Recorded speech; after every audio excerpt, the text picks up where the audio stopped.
This is on. I think it's on. Yeah, good morning, good afternoon, and good evening, depending on where you live. My name is Althea Rosales, and I am a student at UC Berkeley studying cognitive science and computer science. And welcome to this first episode of ANTIPODWISE. So, what we do, the name sounds like anti-clockwise, and it's basically a group of college students just going against the grain. So, this podcast is designed for the girls, gays, and theys who just can't help but yap.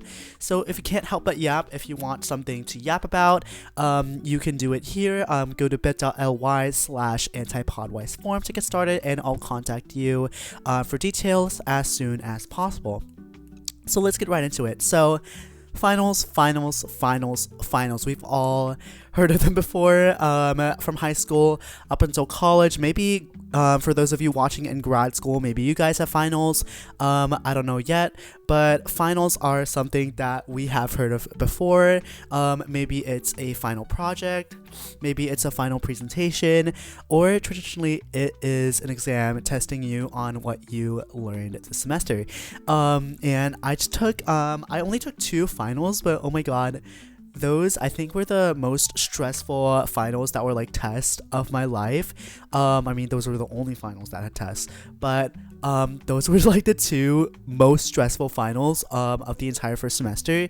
Number one, because I kept getting C's on my psych exams, and number two, because it is Math 1B, which is Math 1B is basically the second half of Calculus BC, for those that took it, and it involves like techniques of integration and series and differential equations, which are not that hard to learn but are hard to master, because I for one bombed that final. I got a 58% out of 100, which is still like above the median, but it's like, come on now, like it's UC Berkeley, like like I gotta have a brain like Berkeley, you know what I mean? But yeah, I basically bombed that final.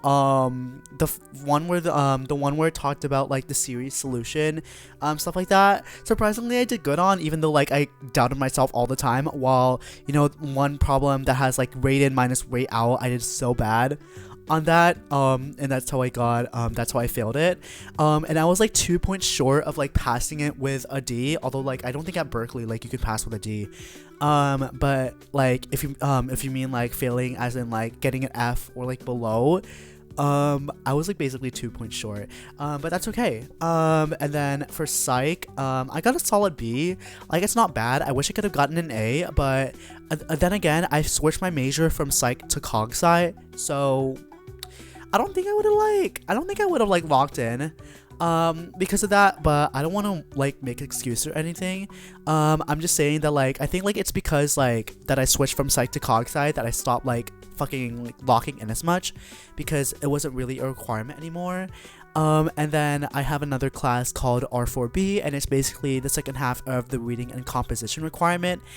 And it was harder than I thought, because it wasn't really like the most stressful, but I didn't know that I had to do like actual research. So if you saw like the survey about like the hookups and academic performance, that was because of that class. And I know like other sections had like basically you read sources and then you analyze them and you put it in a research paper.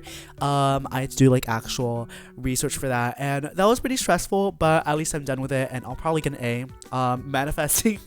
And then for my seminar, I got an A in it. There's no way that I would get a B in it, because like my professor is literally so nice. And what she does is she gives us like 6 response papers, and they don't even have to be like research papers. They can be like poems or like short stories. She gives us that, and she makes it due like anytime before the end. So even if you procrastinate and you do those all during dead week, you might still get an A. There's like 7 base points for a response, but I got like 100s on all of them. So there's no way that I'm getting a B in that class. But yeah, finals at Berkeley are literally no joke. I do feel like I'm going to a normal college though, because like what happened like after I moved in, like, or even like after I like received like the news that like I got accepted, I was like, now what? Like part of me was like celebrating and shit. Like part of me was like, oh, like Althea, you're literally going to UC Berkeley. Like, that is like, I that is like so hard to believe. Like, I know I'm stuttering, but like that is so hard to believe that I'm literally going to a top 20 school. And then the other part of me is just like, okay, like you're just going to a normal college, you're getting an education, and you're eventually gonna get a job from that. So part of me just feels like I'm going to a normal college, but finals at Berkeley are literally no joke. I remember my friend Eli, I don't know if it was Eli, but I remember someone like posted something where it was like them taking their final in the literal rock climbing room in the Berkeley gym. Like, the rock climbing room is huge. Like, it's like a fucking 2-story building. I'm exaggerating here, but my friend basically took their final in there. And I'm gonna say, like, I don't think even like Stanford or like UCLA does it. I know we get a Stanford education at half the price, but like I don't think they do it. I think that might be a Berkeley thing. UCLA, Stanford kids, like, let me know if you guys do that. But my friend basically took their final in the gym, and I'm like, that's such a Berkeley moment. Like, that's such a Berkeley thing to do. And I'm not gonna lie, like, I'm taking like a class that has like 1,000 students, so I might have to like take a final in the gym someday. I don't really know, but yeah, that is very Berkeley of them. So that's finals. And then what Berkeley kids do, we're on a semester system, so we don't have a quarter system, thank God. So because of that, I don't know if it is because of that, but we have a dead week where it's basically there's no classes, but we have to study for finals. And I'm not gonna lie, like some people like low-key just like thought like, oh, like dead week is like I just chill or something. Like I'm pretty sure like some of y'all like don't have finals in person, so that's valid. But for those who have finals in person, like I don't know what to tell you, but dead week is basically the week before finals where there's no classes, but everyone like just basically like locks in. And I'm not gonna lie, like that was like a weird ass dead week because I participated in the naked run. I didn't go naked, but I was in my underwear. I participated in the naked run, but I was like 10 minutes late. And people already left when my group and I started running, and we were like a group of 7 people, right? And what happened was someone posted on Yik Yak, which is a college like Twitter or something. Someone posted on Yik Yak that, hey, like there was the naked run or the undie run, whatever you want to call it, and it was in Moffett Staircase, which was a 24-hour library that unfortunately closed. And so what happened was we all met up in the Moffett Staircase, and it turned out that there was literally like no one else. Like there was only the 7 of us that were in that staircase, and we started running at Berkeley time because we thought, hey, like no one is running yet, like so we thought, oh, like it's gonna be on Berkeley time, so like 10 minutes after the hour. So the run normally started at 9, but we thought it started at 9:10. And so we ran at 9:10, and then it turns out the run was already over, like we missed it. And I'm like, bro, like this run, like I'm sorry, but this run was communicated really badly. Like I didn't even know that like we were like were we even meeting at Moffett Staircase? Or were we meeting in like the lobby or something? I just felt like this was miscommunicated, and also like the route that we were taking. Like this is my first time running the naked run, and I was surrounded by like a group of seniors, which was that's okay, but I just felt like y'all should have like communicated the route in advance. You know what I mean? Like just to make things easier, so I don't have to follow everyone or like, you know, like go through that again. Because when we were running, like obviously like people were already leaving main stacks, which was the main area that we were gonna run in. So people were already leaving there because like there was like more people that watched than ran. And it was just weird. But I think what's even weirder is like the people recording. Like obviously like you're not supposed to record people without their consent, but especially if they're naked. Like if you're recording people naked, like I'm sorry, but like what the fuck are you gonna do with that footage? Like I'm really assuming you're like, I don't know, like I don't even want to assume what you're doing with those pictures, but I'm gonna assume that you're not posting them. But if you're posting them, like get the fuck out. Like because like I don't know, like it's just something about like you know, like recording, like they're literally fucking running naked or like in their underwear. If it was the UCLA onion run, obviously everyone's gonna post it because like everyone participates. But like, I don't know, it's kind of weird when like there's more people watching than people like running.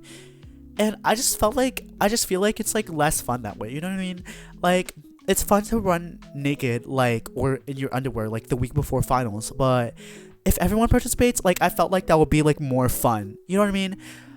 Because like literally like everyone's stressing over finals, and everyone is like, oh, like let's de-stress real quick. It's like kind of like a fun moment for the community to like set aside their differences and, you know, just run. You know what I mean? But yeah, that was like only like one moment of Dead Week. For the most part, like Dead Week was okay. Like, I just wish I could have like locked in more. But I attended a few review sessions for both Math 1B and Psych 1. And then I attended something called the Chain Research Festival first day of Dead Week, and it was basically the symposium to present my research. I'm so glad it wasn't graded, because if it was graded, then I would have been cooked, because like, I don't know, like I kind of rushed my presentation. I kind of like did it last minute, but it was good. So there's nothing to worry about there. I'm just low-key worried about my final grade. My grade in Canvas right now is an A-. I'm hoping it would go up to a 93-ish. Manifesting that. But other than that, finals week and Dead Week, it was such an experience, and honestly, I wish I could have locked in more, but I'm glad I survived. I'm glad that I'm finally back in Roosevelt instead of I don't even want to say what, but I'm so glad that I'm so glad that I got through finals week, and I am so glad that I'm back home and have a month off to relax. And yeah, so about being a Berkeley student, like obviously, like it just feels like for the most part I'm going to normal college, and in a way, like that's kind of like a good thing, because I feel like what I learned and what I am still trying to internalize is that, like, obviously, like Berkeley is just like one of many colleges. Berkeley is not like the only college out there, and it's certainly like not the top college in the world. So just acting like you're the shit just because you go to Berkeley, that's not good. And I feel like what I learned the most was that there are other things that are bigger than Berkeley, such as like the friends you make, the job experience that you get, and the money you'll make. There's like a lot of stuff that is above Berkeley, and no matter if you go to Berkeley or if you go to Sac State, and I say this as someone who has like shit on Sac State in the past, like, it's college. Like, you're gonna make a lot of good friends, you're gonna make a lot of good money, you're gonna gain a lot of good experience, and it doesn't matter whether or not you go to a top school or not. Like, you're living one of the most important 4 years of your life besides high school. College is one of the most important points of your life, and you know, whether or not you go to Berkeley or you go to Sac State, like that shouldn't really determine how you spend those 4 years. Like, I heard someone say that college is what you make of it, and that's true. Like, some people may end up dropping out of Berkeley, some people may end up thriving here. I'm one of the people that has thrived here, but it doesn't mean that I get to act like the shit just because I go to Berkeley. And it's one of the reasons why I say like, no, I'm not all that, when people say like, oh, like you're smart or whatever when you go to Berkeley.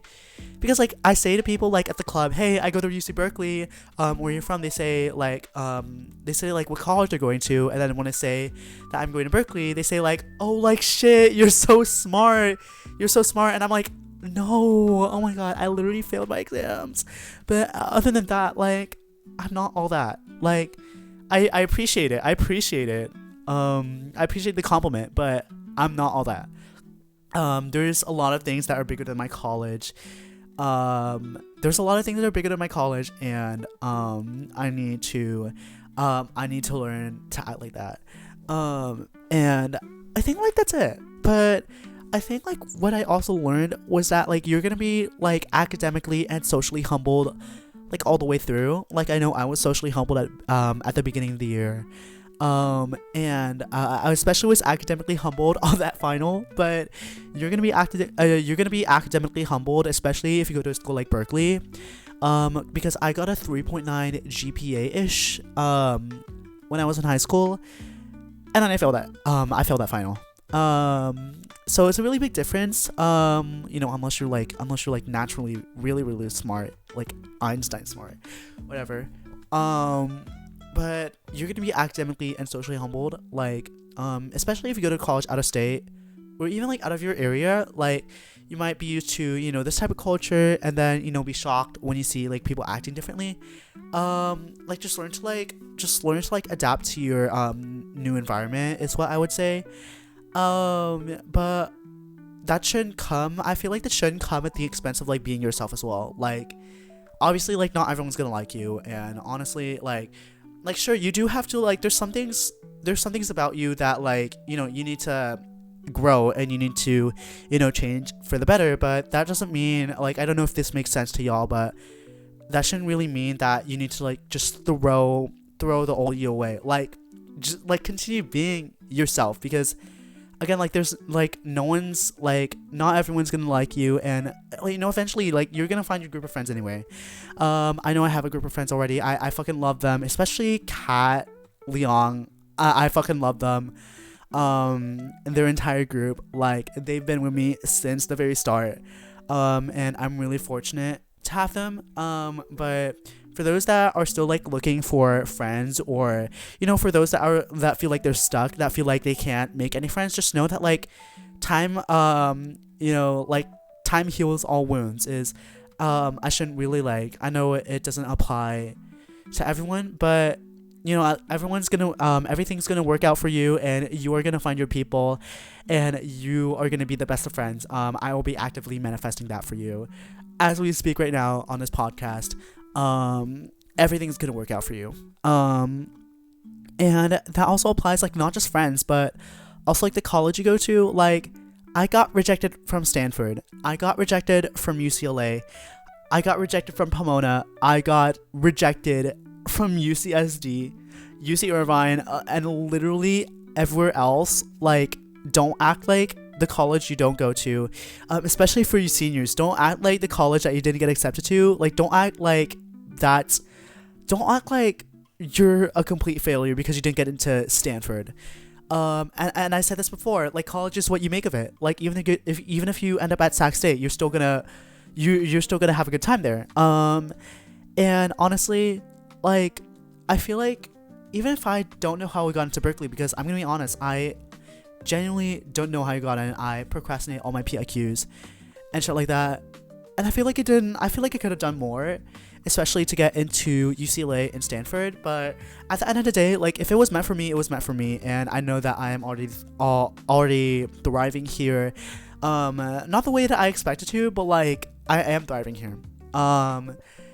Yeah. I think what I need to learn next, there's definitely some stuff that I do need to learn. Obviously, like I haven't really, like I still tend to act like I'm the shit just because I go to Berkeley. And then like I still haven't really completely adjusted here because obviously I failed that final. I feel like some good study skills will be useful. I do need to stop going on my phone as much, especially Hinge. But that's a story for another podcast. But I do need to learn better study skills. I especially need to learn to use my resources, because I didn't go to office hours as much as I used to because I thought I didn't need help, but I think I'm going to start going to them. I'm taking an intro to Python course and an intro to data science course next semester, so I feel like that would be useful. And honestly, like even if I do have to go to office hours a lot, like it only helps me, and it doesn't really determine if I'm gonna fail or not. And if anything, like it helps me, it increases my chances of passing that class, or like let alone passing that class with an A. So I think like what I've learned the most is go to office hours. Like it's literally gonna save your life one day, and you might not even know it until you go to the office hours. So go to office hours.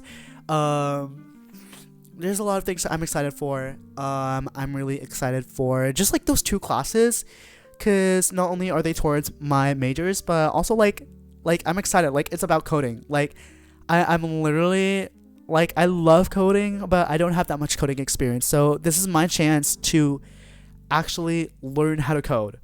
And then one other thing that I'm excited for, 420 on the Glade.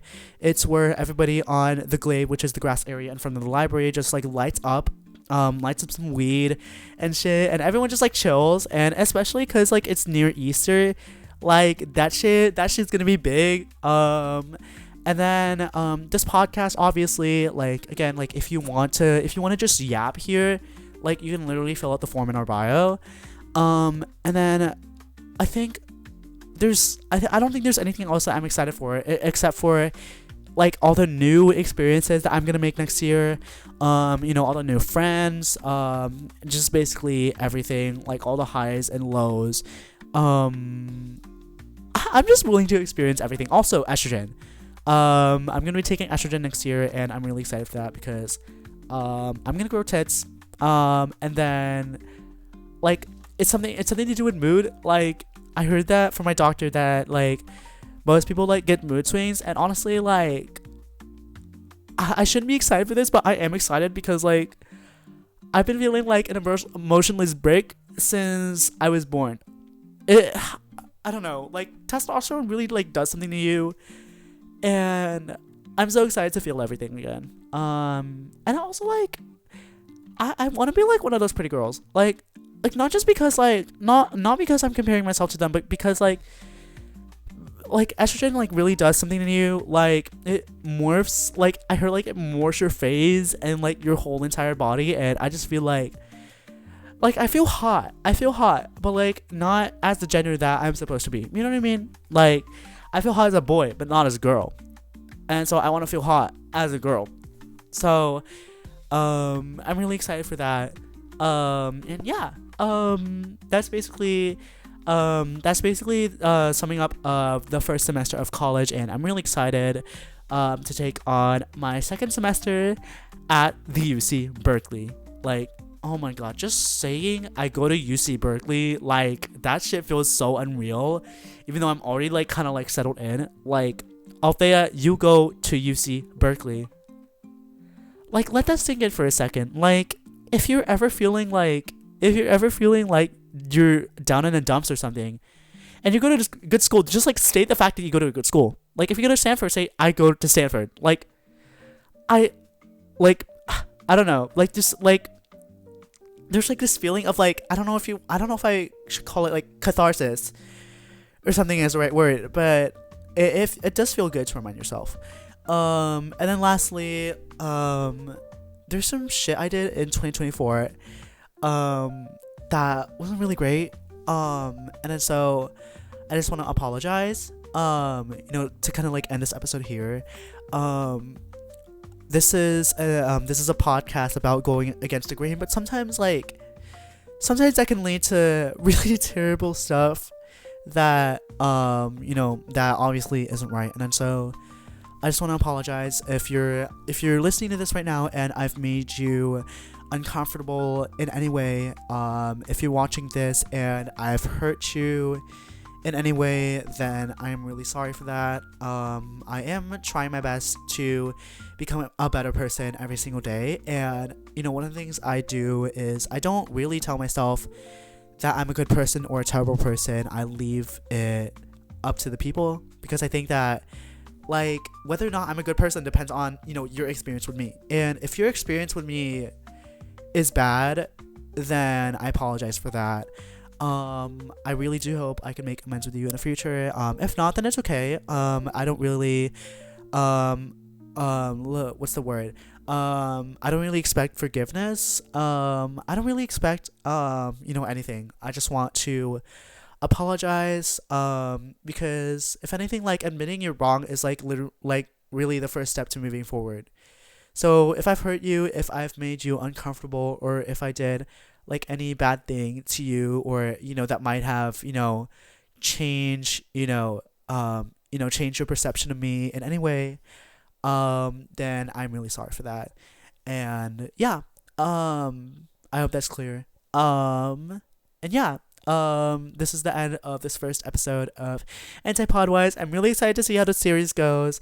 And yeah, if you like this episode, go ahead and give us a follow. Subscribe to us if you're listening on YouTube.